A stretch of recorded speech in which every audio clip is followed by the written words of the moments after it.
ba'zida g'am cheksam tayanchim bo'ldingiz onam darddoshim o'zimni Munisa sahnada o'g'lingiz onam jonim onam borim onam mashhur bo'ldim endi mana kunlar keldi yayrang endi ota hamla birga onam jonim onam borim onam mashhur bo'ldim endi mana kunlar keldi yayrang endi dadam bilan birga onam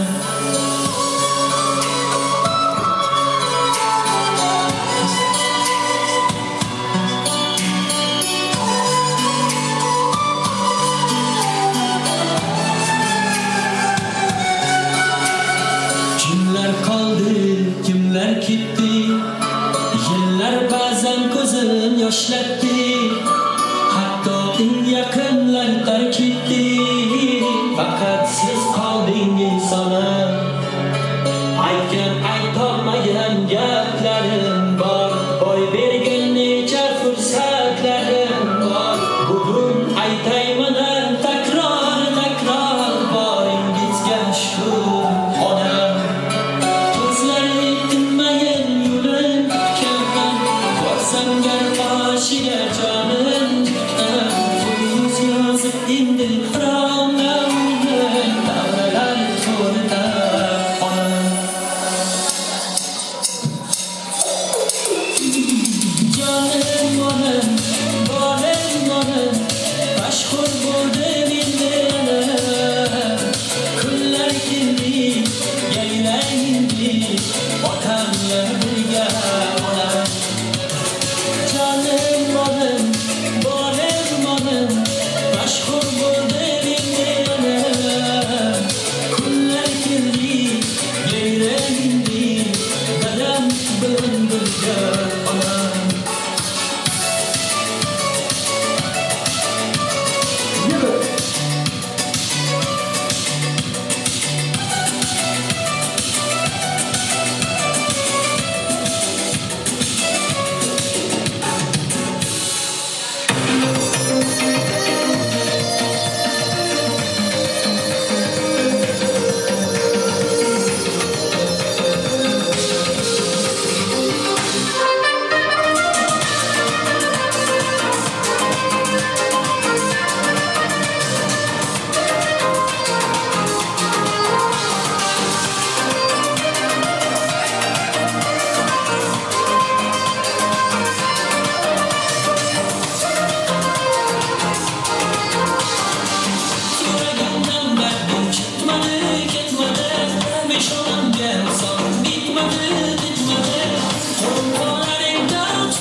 Doğarken helal, iş durmak bu, kral.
sen